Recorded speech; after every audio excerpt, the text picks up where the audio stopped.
Evangelho de Marcos, capítulo 8 e o verso 9. Glória a Deus.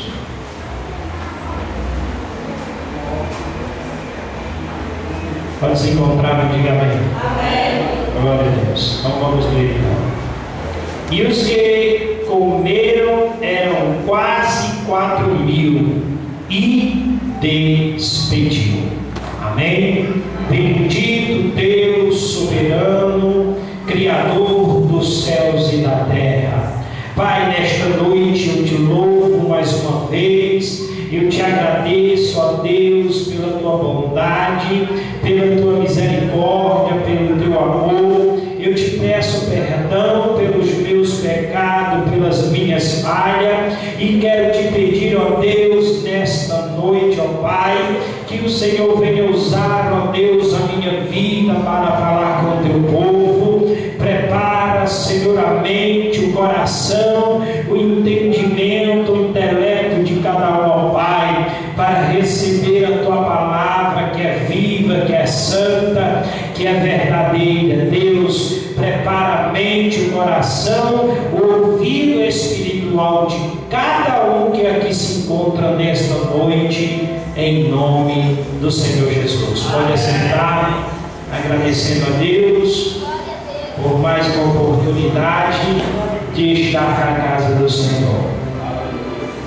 Irmãos, nesse pequeno texto, nós iremos destacar 3 aspectos da compaixão de Deus. O primeiro aspecto da compaixão de Deus é a compaixão para com os gentios.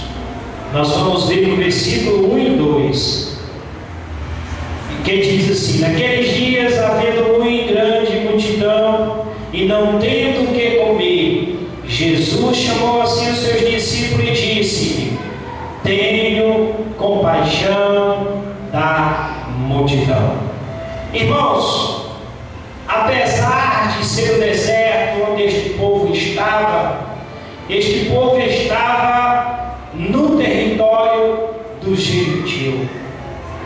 Porque a compaixão de Jesus, irmão, você não tem ideia de quão grande é sobre as nossas vidas.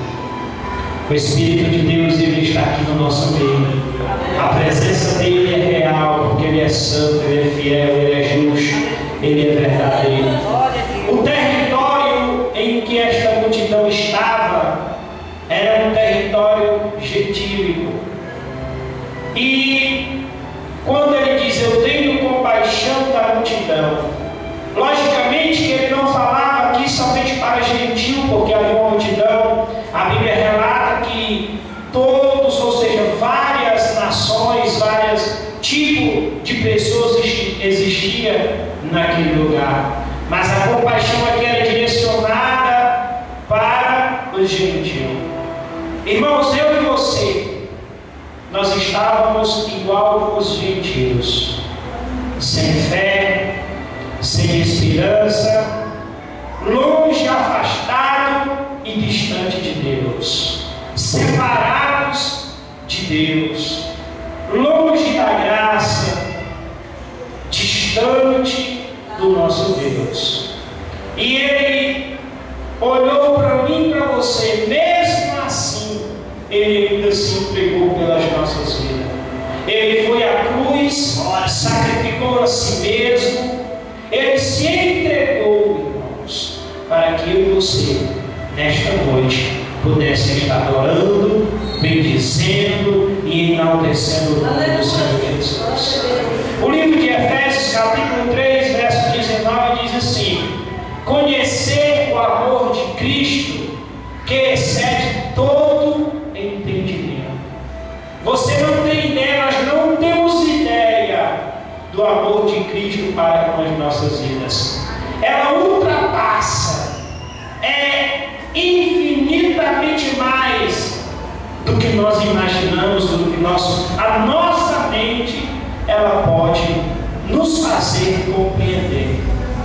Aí ele continua dizendo assim, porque há 3 dias que estão comigo e não têm o que comer. Veja, igreja, olhe para o irmão que está do seu lado e diga assim: há 3 dias. Mais forte, há 3 dias. Esse foi o tempo que há 3 dias. Esta palavra 3 dias, irmãos, ela indica esperar. Ela fala de quê? De esperar. Esperar, irmão, com fé.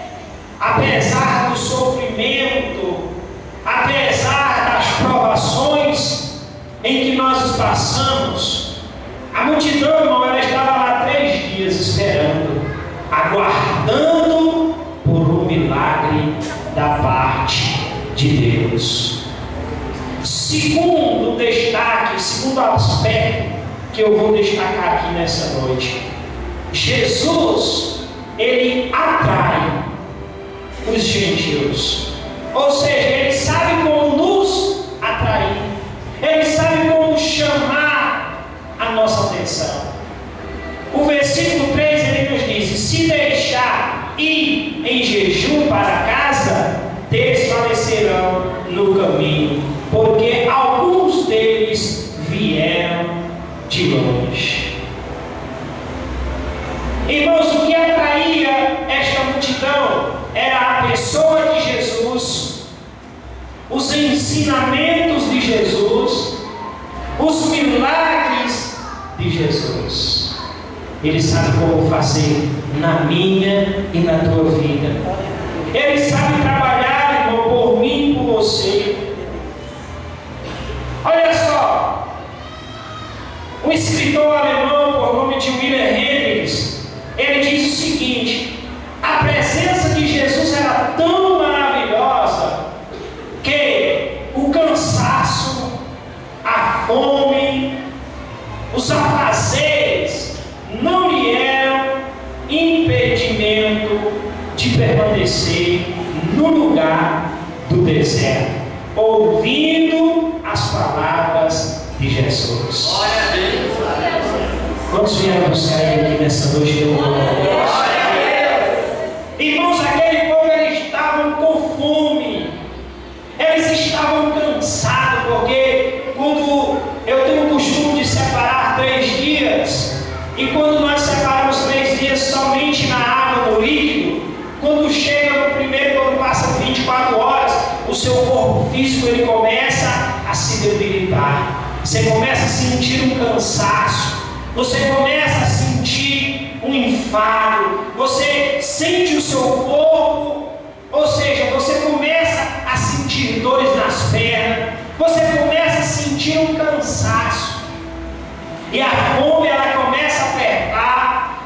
Aí quando você está somente no líquido, você começa a tomar água para ver se mata aquela fome. Então é algo muito dolorido, é algo muito difícil. Você começa a lembrar dos afazeres que tem lá fora, você começa a ficar inquieto querendo sair, mas não, aquela multidão, eles estavam ali com a presença de Deus, eles permaneciam naquele lugar. Eles permaneceram no lugar, no deserto, ouvindo a palavra, esperando a providência de Deus. A providência de Deus vai chegar, meu irmão. A providência de Deus vai chegar na minha e na tua vida. Deus enviará o socorro em nossas vidas. Deus é fiel, Ele não se esqueceu e Ele não se esquece de ninguém. Se Ele te escolheu, você vai ser vencedor, você vai ser vencedora. A prova que você está passando é para te levar adiante, porque você está vivendo um tempo de provação e não um tempo de tentação. Você vai adiante, porque foi Ele que te escolheu, foi Ele que te chamou. Se Ele te escolheu, se Ele te chamou, Ele garante a vitória. Ele sabe nos entregar a vitória. Não precisa preocupar de que forma, como que Deus vai me entregar a vitória, como que Deus vai fazer. As coisas para mim tudo está difícil, as portas estão fechadas. Aí começa a apresentar a Deus somente as dificuldades. Creia, meu querido, que Deus vai te entregar a vitória. Terceira terceiro aspecto da compaixão de Deus. A compaixão de Jesus é oposto à insensibilidade dos discípulos. Versículo 4. Olha só, e os seus discípulos responderam-lhe: de onde poderá alguém satisfazê-los de pão aqui no deserto? Irmãos, no primeiro milagre que Jesus fizer, faltou, ou seja, no primeiro milagre, os discípulos, eles incentivaram a Jesus, mandar o povo ir embora. Por causa de quê, irmãos? Por causa do dinheiro que não tinha para comprar para todos. E aqui, eles estavam o quê? Eles estavam olhando, ou seja, estavam no deserto, era longe de casa, o povo corria um risco na situação que o povo se encontrava. Ou seja, irmãos, e lá no primeiro milagre havia como comprar o pão, havia como comprar a comida para eles, porque haviam cidades e aqui estava no deserto. Mas na realidade, irmãos, eles tinham o quê? Eles tinham endurecido o coração para não verem o primeiro milagre. Ou seja, eles tinham esquecido do que Deus, do que Jesus tinha feito, do primeiro milagre. Eles esqueceram do primeiro milagre que Jesus fez na vida deles. E agora eles estavam olhando somente para as dificuldades. Eles esqueceram. Muitas das vezes, irmão, Deus permite situações, circunstâncias a virem até a nós para que nós possamos lembrar do que Ele já fez por nós. Eles esqueceram, irmão, Jesus agora, porque a situação era, o milagre era o mesmo, mas só porque o que eles estavam vivendo agora era diferente.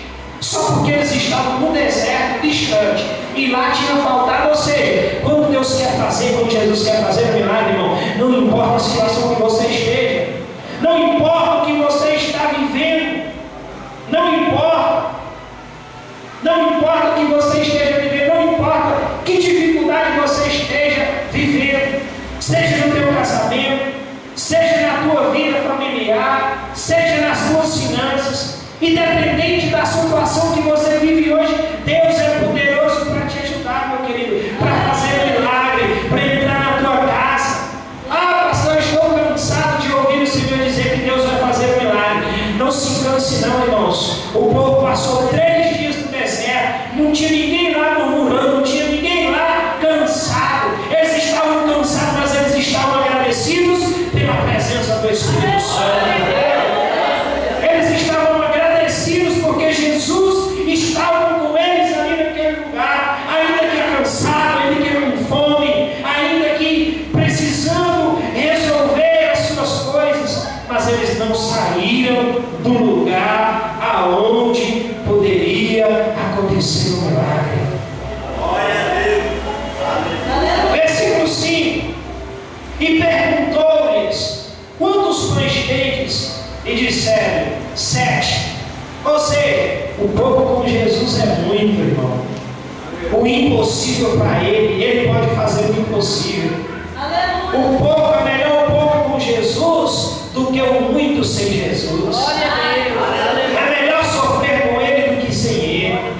É melhor sofrer com Jesus do que longe de Jesus. Irmãos, hoje eu tive um sonho agora à tarde, eu cochilei, acho que mais ou menos ali 1 hora. Eu dei um cochilo agora no final da tarde e eu sonhei com a minha vida lá atrás, no passado. Mas que coisa terrível, irmãos. Eu me tornei mais crente. Eu vim para a casa de Deus. Senhor, muito obrigado. Irmãos, eu sonhei vivendo a vida que eu levava antes. Agora você já parou para imaginar, irmãos? Eu sonhei, eu disse: meu amor, eu estou agoniado. Eu estou preocupado. Eu vi tudo, irmão, que eu fazia lá atrás. Aí eu disse: Senhor, muito obrigado pelo que o Senhor tem feito na minha vida. Aleluia. Jesus, muito obrigado, porque ainda que eu esteja dentro de uma igrejinha, pregando para uma parte de gente, um povo que talvez não esteja compreendendo, absorvendo o que eu estou falando, mas eu te louvo porque eu estou aqui na tua presença. Jesus, eu te agradeço porque eu estou aqui nesse lugar. Porque muitas das vezes, irmão, nós não damos crédito. Estamos sentados aqui, achamos que a nossa vida, ou seja, parece que as coisas não estão acontecendo, né? Parece que nada está acontecendo. Aí é necessário Deus nos levar ou para o deserto e não nos dar esse tipo de sonho que nós possamos entender que é a realidade. Eu via claro, irmãos. Vocês querem saber o sonho? Dizia que eu chegava próximo de um amigo meu, irmãos, ao qual era usuário de droga também, era companheiro meu, lá no estado do Ceará. E aquele homem estava sem camisa, eu chegava e abraçava ele. Aí ele dizia assim: não tem problema não, você volta para cá, você só vai para outro bairro, para outro setor. Aí eu dizia: está repreendido em nome de Jesus. Mas era agoniante, irmão, aquele sonho que eu tive. Eu nem contei o sonho para minha esposa. Irmãos, ainda que você esteja aqui dentro da igreja, glorifique a Deus, exalte a Ele, agradeça a Ele, porque se você, sabe o que eu comecei a compreender também, irmãos? Se eu estou aqui é porque alguém me trouxe. Se eu estou aqui dentro, irmão, alguém me trouxe. Porque uma pessoa, se nós formos analisar a situação, eu e você, o que nós fazíamos no ano passado, o que eu e você nós praticávamos lá no mundo, quando o Senhor nos resgatou, quando o Senhor nos tirou do mundo das drogas, nós vamos ver que é um milagre, irmãos. Então agora, meu irmão, minha irmã, por que reclamar? O milagre está para acontecer. Foram 3 dias. Olha para teu irmão, diga: 3 dias. Foi o tempo que o povo esperou. Ah, pastor, mas eu estou já com 3 anos. Um dia para Deus é como 1000 anos, e 1000 anos é como um dia. O milagre vai acontecer, irmãos. Continue crendo, continue acreditando. Não desista não pare no meio do caminho não desanima, irmãos. Prossegue. A tua caminhada ainda é longa. Está difícil. Agora você imagina, para pensar, irmãos, sem Jesus. Aleluia. Se hoje eu e você, talvez você foi um usuário de droga, não sei qual foi a tua vida, qual foi o teu testemunho lá no mundo, mas se eu e você hoje nós não colocamos um cigarro de maconha, uma lata para fumar uma pedra de crack, é porque Deus nos encheu do seu Espírito Santo. Se eu e você hoje não saímos aí com uma bolsa do lado, com uma mini saia talvez prostituindo, é porque Deus nos encheu com o seu Espírito. A Bíblia diz: onde abundou o pecado, superabundou a graça. Se nós não estamos traficando, irmão, é porque Jesus está no nosso meio, Ele está conosco. Se nós não estamos vendendo nosso corpo, prostituindo como garoto de programa, é porque Deus, Ele está conosco, Ele está comigo, Ele está contigo.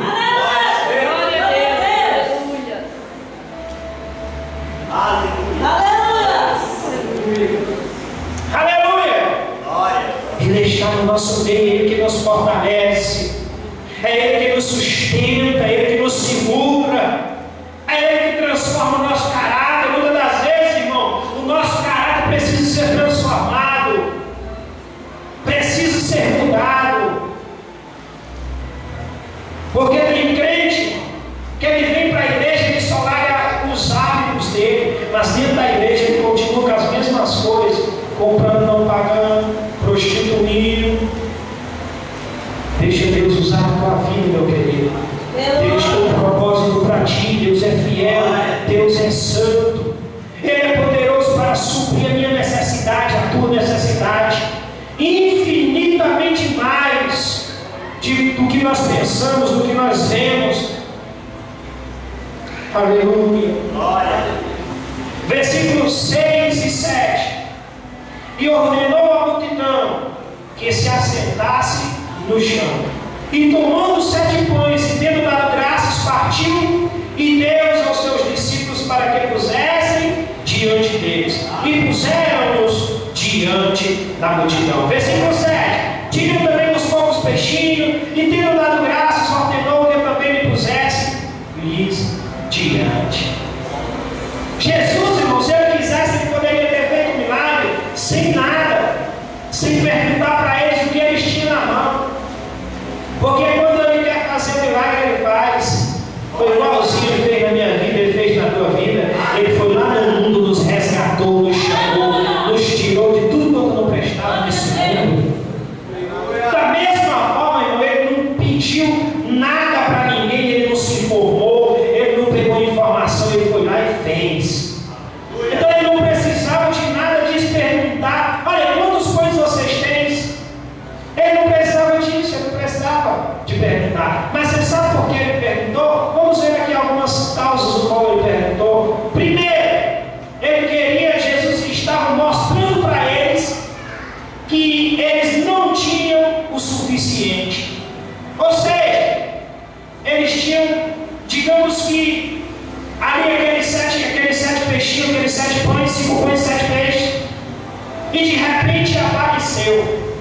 Então era necessário Jesus chamar a atenção deles e dizer: quantos vocês têm? Porque se Jesus talvez fizesse um milagre, irmão Francisco, tivesse com 50 reais na carteira e fosse aparecendo mais 50, indo mais 50, dificultaria o quê? Das pessoas entenderem que aquilo ali era milagre de Deus, desacreditar. Aí ele vai e pergunta: quantos pães você tem? Quantos peixes você tem? Aquele está indicando para eles que o que eles tinham não é suficiente. Lógico que ele sabia, mas era para chamar a atenção deles. Isso ajudou também a analisar o quê? A situação deles. Porque quando nós estamos na prova, aí nós olhamos para as nossas vidas e começamos a dizer: o que eu preciso mudar? O que eu preciso fazer?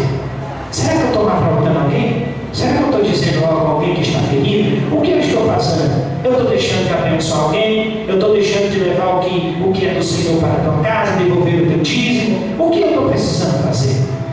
Mas o quê? Isso analisa, isso ajuda eles a analisar a situação deles. Como assim também não é diferente da minha e da tua vida? Terceiro, relembrou seus milagres anteriores. Talvez eles dissessem assim: ah, Jesus fez aquele milagre, agora ele está fazendo novamente. Estava relembrando. Era um filme que estava passando na vida deles. Era algo que somente o Espírito Santo de Deus poderia trazer ao coração deles, poderia fazer eles compreenderem. E quarto, ensinou eles a descansarem em Deus. Davi disse: esperei no Senhor, e ele ouviu meu clamor e se inclinou para mim. Tirou-me de um charco de lodo, firmou os meus pés sobre a rocha. Você sabe o que Davi estava dizendo? Davi estava dizendo: olha, irmão, você já imaginou um charco de lodo? Você passando sobre ele difícil, né? Foi isso que Davi disse, que Deus estava tirando ele daquele lodo, daquela sujeira, daquela situação que ele não dava conta de caminhar. Aleluia. Deus estava ensinando para Davi e colocou os pés dele sobre uma rocha. Porque o crente, irmão, ele tem que construir a casa dele na rocha, não pode ser na areia. O crente ele tem que estar firmado na rocha. O crente ele não pode estar firmado nos bens materiais. O crente ele não pode estar firmado em nada nesta terra, nem na esposa, nem no esposo. O crente tem que estar firmado em Jesus, irmão. O crente ele não pode estar firmado nos seus filhos. O crente ele não pode estar firmado nas suas filhas. O crente ele não pode estar firmado naquilo que ele tem no bolso, quanto que ele tem no bolso. Assim é fácil ser crente, irmão. Quero ver quando a geladeira parece piscina. Muitas das vezes nem água tem, porque a água já está cortada. Aí eu quero ver ser crente. Ser crente na bonança é fácil, né? Ser crente quando tudo vai bem, né? É muito fácil. Depois nós sabemos que Jesus manda o povo se organizar. Ele manda, irmão, você lembra do primeiro milagre que diz: olha, senta-se na relva, ou seja, no mar. Agora Jesus estava mandando o povo sentar no Tem momento que é desse jeito, irmão, a prova vai piorando. Se nós não entendermos, ela piora. Se nós não compreendermos o que Jesus quer, mas o segredo é esperar. É esperar, não desiste. Em nome de Jesus Cristo. Segundo, sabe o que Jesus fez? Outra coisa que ele fez? Ele deu graças. Precisamos agradecer a Deus, irmão, pelo milagre antes de chegar em nossas vidas. Porque o que precede o milagre, irmão, não é a murmuração, mas é o agradecimento. O que precede o milagre é dar graças a Deus, é agradecer a Deus pelo que tu estás vivendo, pela sua situação. Isso é o que precede o milagre. É gratidão, é ser grato. Jesus agradeceu, Jesus foi grato. Glória a Deus. Outra coisa que Jesus fez ali, irmão, ele fez o que? Partiu o pão. Ele partiu o pão. Tem gente que só quer partir o pão se tiver muito. Se tiver pouco, irmão, mas eu estou com a vontade aqui, então eu vou falar para você, viu? O que tem de crente covarde dentro da igreja, o que tem de crente, irmãos, covarde, precisando tomar vergonha na cara, precisando de ajudar o próximo, o que tem de crente dessa forma dentro da igreja, eu vou falar para você, que só quer venha, e não ajuda ninguém, irmãos. O que tem de crente covarde? Aí o irmão está lá contando a situação dele, ele está nem aí. Ele está preocupado na hora do almoço, que ele vai almoçar. O irmão que se arrepende, como o que quiser. Né? O que tem de crente covarde? Ei, irmãos, a Bíblia diz que se for fiel no pouco, no muito o Senhor te colocará. Tem outros que só esperam o pastor fazer. Se o pastor não fazer, quebra a obra, mas eu vou já chegar nos fariseus. Entendeu? Versículo 8 e 9. E comeram e saciaram-se dos pedaços que sobejaram, levantaram-se.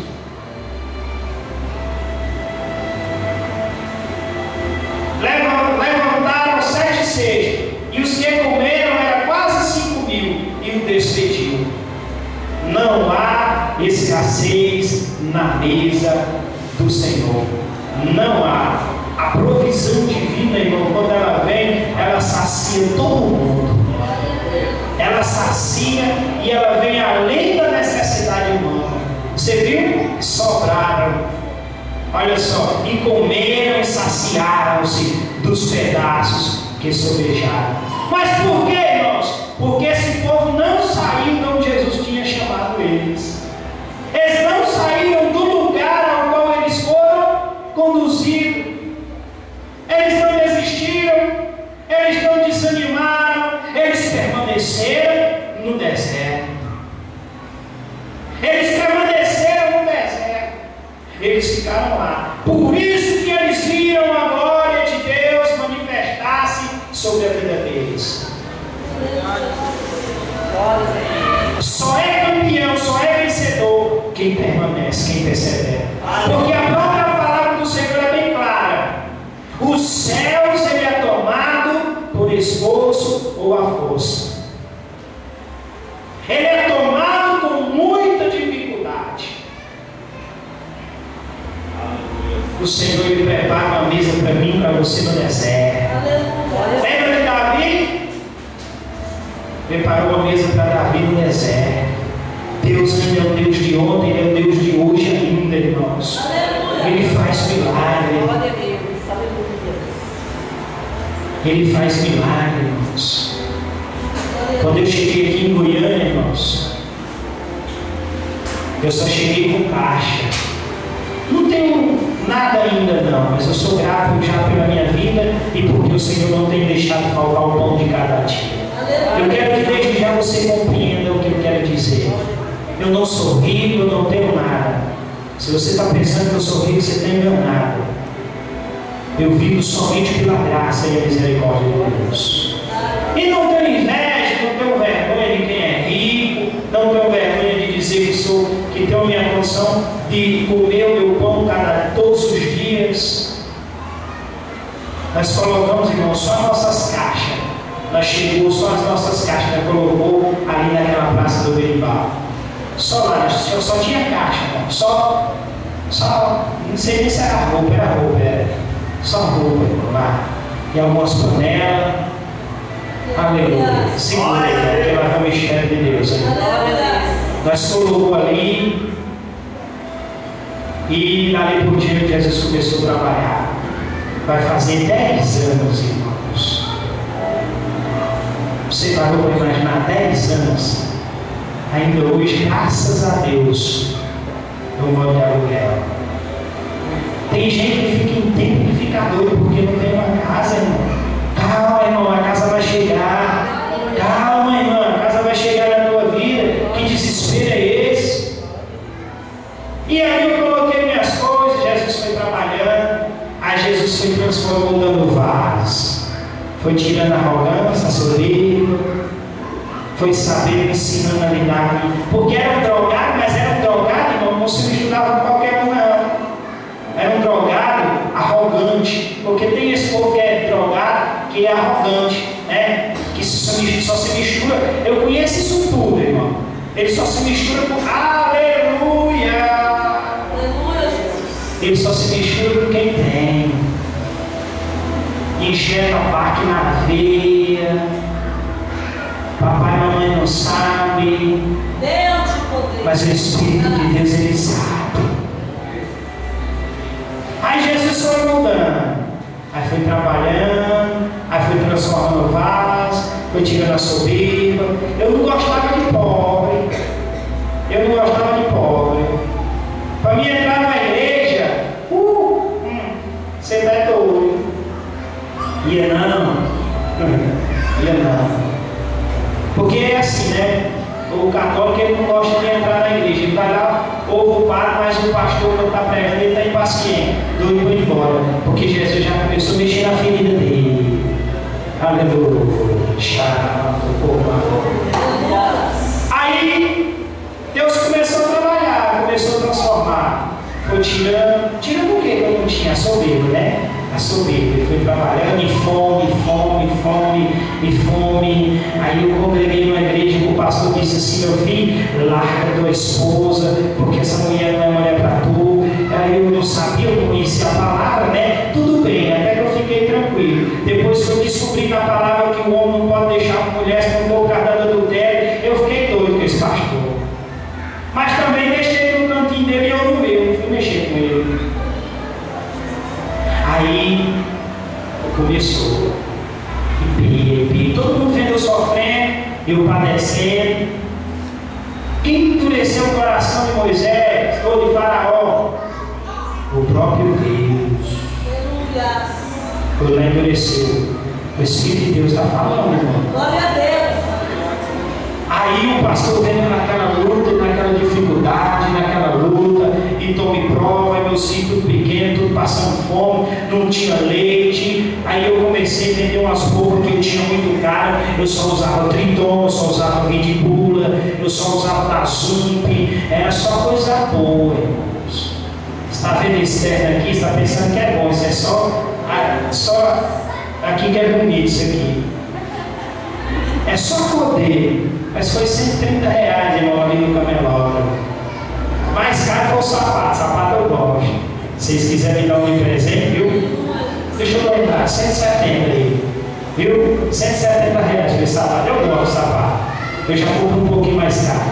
Mas sempre naquela cautela, vigiando. Senão o seu for importante demais, Jesus desce. Então, dá um rolo do camarada e ele desce. Porque para lidar com os humildes tem que ser humilde, né? Aí tem que ver qual é o mistério de Deus na nossa vida. Pois bem, e tome prova, e tome luta, e tome prova, e tome luta. Aí um dia Jesus disse assim: agora chegou a hora de eu trabalhar. Aí eu digo: agora pronto, chegou a hora, né? Vou ficar rico de uma hora para outra. Eu digo: vou voltar para o estado do Ceará. Chegar lá, eu vou ter tudo que eu tinha. Deus vai me dar carro, eu vou ter casa, Você for de supermercado, vou gerenciar supermercado. Aí Jesus disse: não, é assim não. Você vai para cá.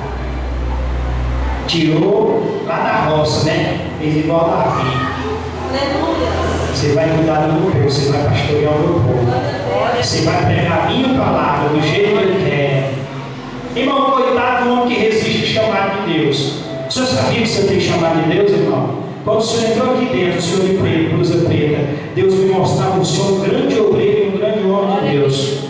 Então, pronto for, meu querido, Deus vai fazer na tua vida. Tu pode ir para o Japão, Deus vai fazer, vai te levantar, porque Ele é Deus. Aí, e foi, e tome briga. Aí eu pensando agora, até hoje, para resumir, para voltar na mensagem, até hoje, eu recebi um telefone de uma irmã mais nova minha. Isso é para a glória de Deus, irmão, que eu estou contando aqui. Seja, tem os olhos bons, pelo amor de Deus. Aí eu tenho uma irmã que é mais nova do que eu, irmãos, e ela toma conta das construções da minha irmã, de uma que tem condição financeira. E ela só administra a construção. Ela constrói casas e aluga, ela só administra. E estava lá aquele fulano, sentei quem dá conta. Aí eu disse: cadê o Francisco? Está de prova de Jesus. Irmão, mas me deu um desejo tão grande de ir embora, que eu vou embora, Jesus. Deixa eu voltar para o meu lugar. Mas ele não deixou, sabe por quê? Porque quando Jesus sai, irmão, porque ele sabe o que nós vamos fazer na frente. Então ele deixa ser com as mãos desse jeito, atadas. Aleluia. As mãos atadas. Agora você imagine hoje, chegando lá, eu ia o quê? Tomar conta, né? Orar, jejuar, diferente. Mas Deus não quer, irmão. Pelo menos até agora ele não deu sinal de nada. Voltar eu tenho, irmão. Porque o que eu tenho passado aqui, irmão, não tem sido fácil.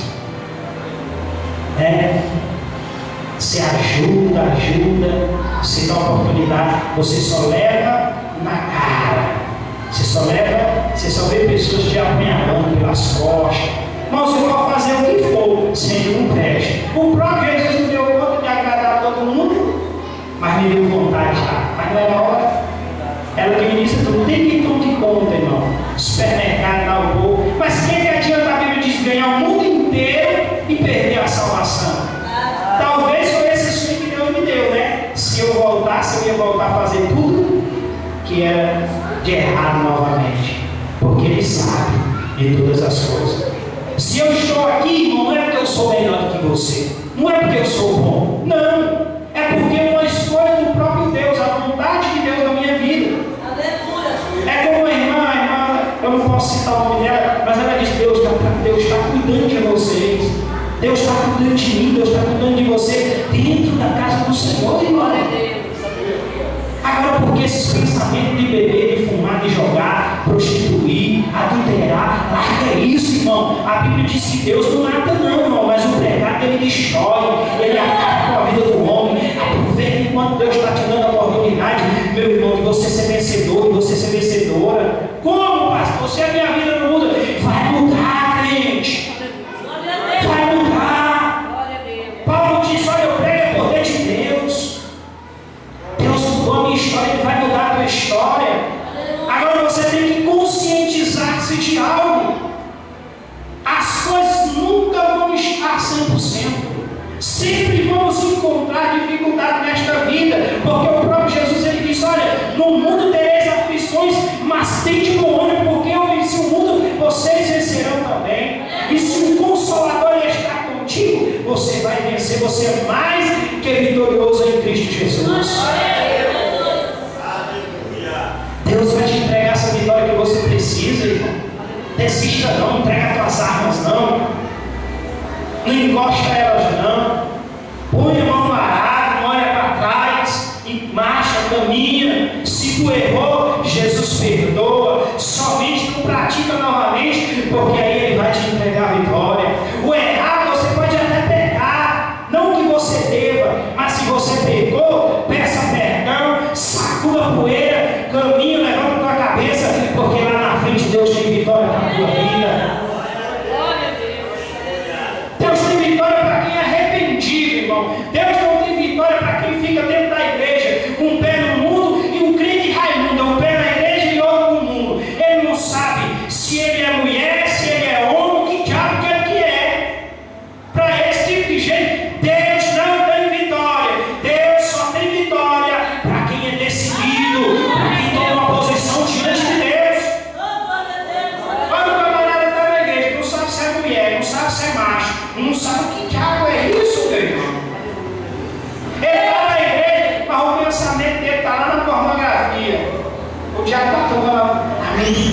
A mente dele está cauterizada, já está com as mãos assim. Eu vou repreender em nome de Jesus todos esses pensamentos sobre a tua mente. Eu repreendo em nome do Senhor Jesus Cristo. Voltando agora à palavra, versículo 10. Daqui mais ou menos uma meia hora, uma hora e certo. E entrando logo no deserto, no bar, com os seus discípulos. Agora Jesus não mandou eles ir só. Jesus agora acompanhou eles. Você viu, irmão? Jesus, quando você passa no deserto, aí te acompanha, vai contigo. Ele não manda mais eles só. Ele diz, ó, você vai, mas eu vou na tua frente. Sou eu que te dou a vitória. Sou eu que direciono. Foi para as regiões do Dalmácia, ou seja, o território judeu. E saíram os fariseus, presta atenção, segura aí, porque aqui é bom.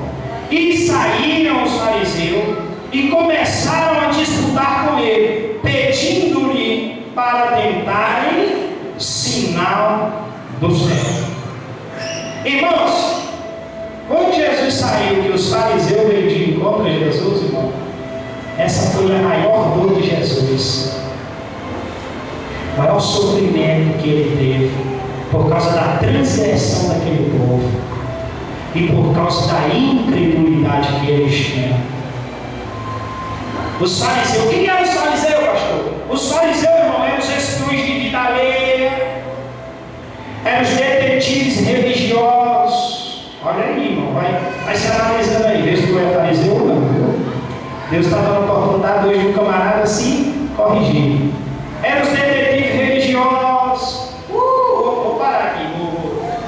Tem uns crentes, irmão, que ele acostumou, se você não pregar para ele que ele pular, se ele não der um pulinho, para ele não tá bom, não. Se você não pregar, igual eu estou pregando aqui, ó. Aí, ó, a unção de Deus aí sobre a vida dele. Para ele não tá bom. O negócio ele tem que ter pulo. Ele pode estar mentindo, ele pode estar enganando o pastor, dizendo que vai para um canto e vai para o outro, não tem problema. Ele está pulando, ele não quer saber de onde que vem o pulo, ele quer pular. Então vai para o carnaval, vai dançar carnaval. Tem crente que é desse jeito, irmão. Fariseu religioso. Então Deus fala através do vento. Sentiu Jesus aí? Você está sentindo Jesus através do vento? Ele está falando através do vento. Se você não está compreendendo, o vento está batendo, você não está compreendendo. Mas ele está falando através do vento. Quem é os fariseus? É os opositores, irmão. Tentando armar contra Jesus. E quem sofre? Os piedosos. Olha só o que Davi diz lá no meio de Salmo 158. Vi os infiéis sentir desgosto. Vi os infiéis e sentir desgosto, porque não guardam a tua palavra. Aleluia. Aleluia. Os fariseus, irmãos, usaram três coisas para atacar Jesus. Primeiro, eles discutiram, ou seja, disputar, que é a mesma coisa. Disputar, eles discutiram. Foi a primeira coisa que eles fizeram para atacar Jesus. Por quê? Porque eles eram pessoas especuladores. Eles estavam na plateia. Então eles brigavam, aleluia! Eles brigavam, e com aquela briga, eles chamavam a atenção de Jesus e faziam com que Jesus sofria. Primeiro, eles queriam criar embaraço para Jesus. Queriam desacreditar em Jesus, para saber se era Jesus. Vai analisando aí. Eles estavam cheios de inveja. Você já viu, irmão? Camarada cheio de inveja. Você compra água. A primeira coisa que ele deixa de falar com você é inveja. É inveja. Você começa a melhorar de vida, aí o camarada ele começa a mudar com você. Vai concordar com tudo que você fala,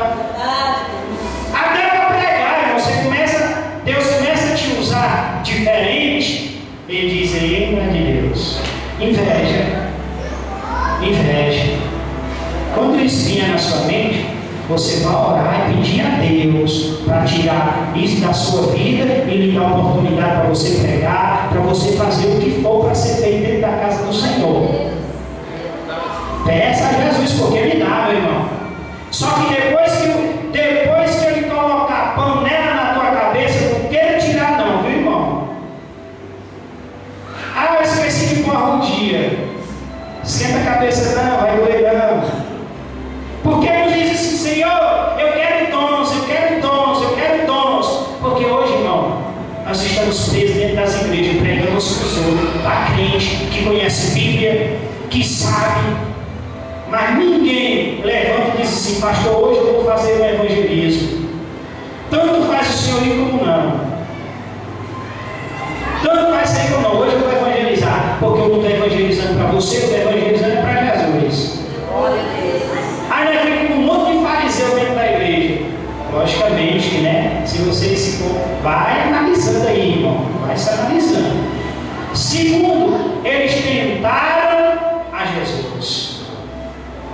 Eles não queriam aprender com Jesus, irmão. Eles não queriam isso, não. Eles não queriam aprender com Jesus.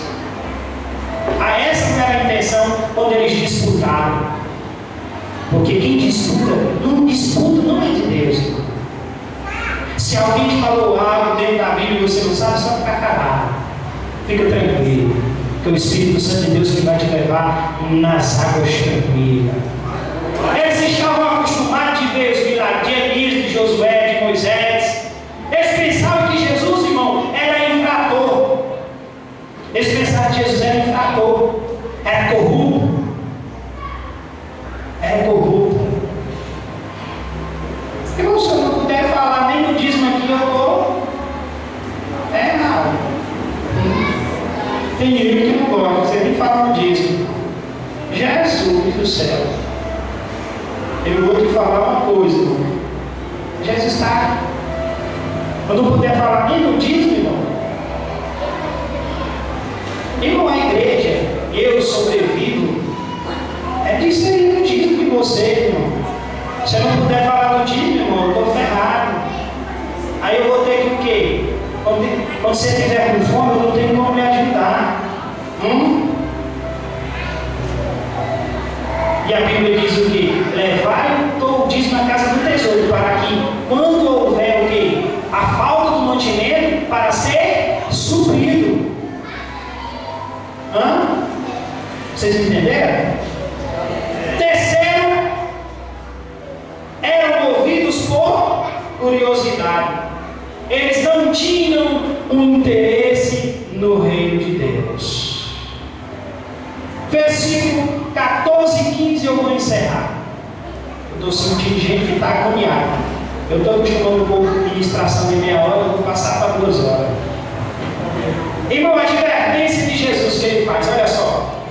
E Jesus, os dons ainda está comigo, irmão. Deus não tirou os dons ainda não. Deus pode até me usar ainda, pode até estar me usando na palavra, mas os dons espirituais eu não perdi não.